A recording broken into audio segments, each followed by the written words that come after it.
আমাকে যদি একটা হাত আঁকতে হয়, আমি খুব দ্রুত একটা হাতের ছবি এঁকে নিই। আমি একটা বাম হাত আঁকছি, সেটা দেখতে অনেকটা এরকম হবে। এটা একটা বাম হাত। এবার আমি এটার দর্পণ প্রতিবিম্ব নিব। ধরে নিচ্ছি এখানে একটা দর্পণ আছে।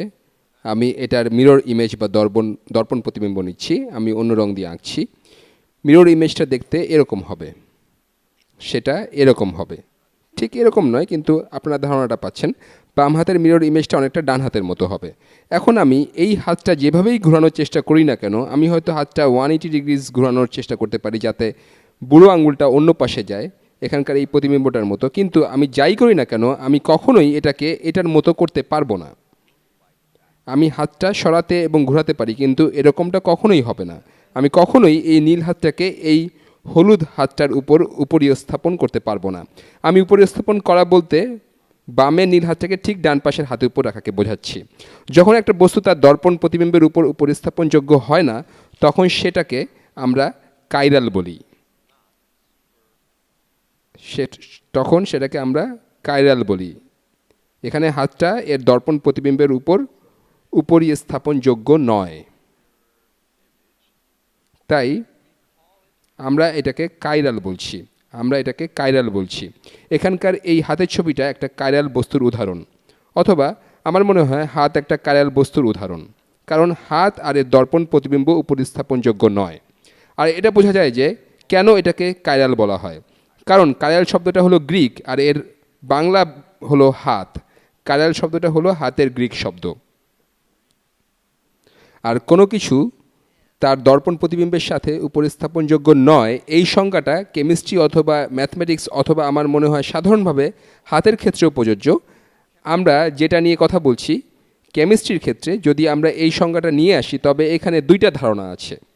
একটা হলো কাইরাল মলিকিউলস বা কাইরাল অণু, আর আরেকটা হলো কাইরাল কেন্দ্র। আমি সেটাকে কাইরাল পরমাণু বলতে পারি।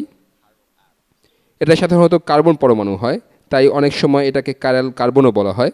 তাহলে আরেকটা বিষয় হলো কাইরাল পরমাণু বা কাইরাল অ্যাটমস।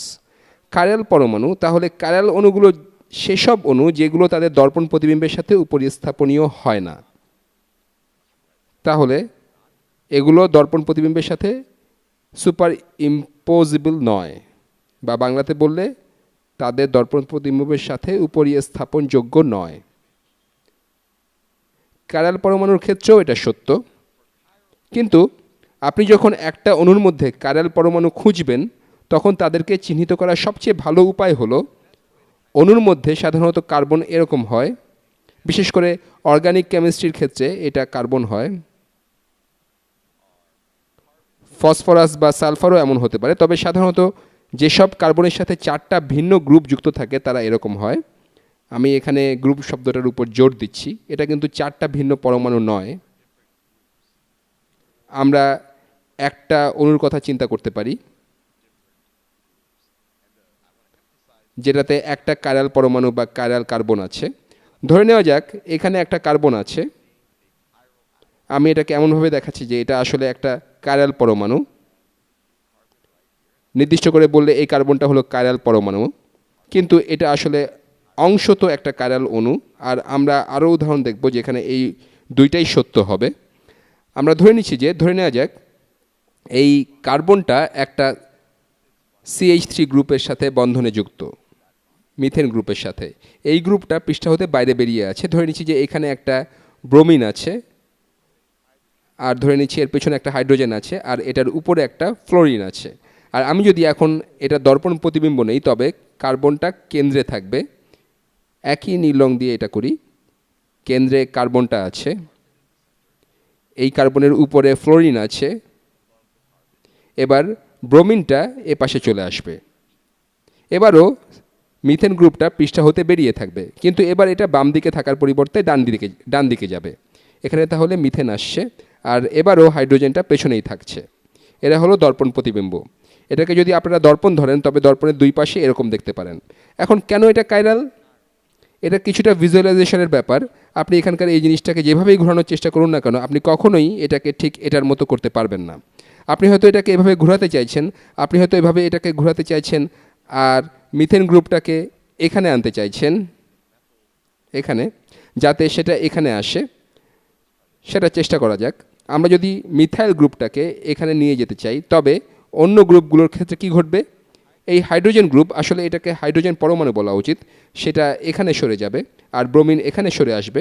তাহলে এটা উপস্থাপনযোগ্য হতো যদি এটা হাইড্রোজেন হতো আর এটা ব্রোমিন হতো, কিন্তু সেটা হয়নি।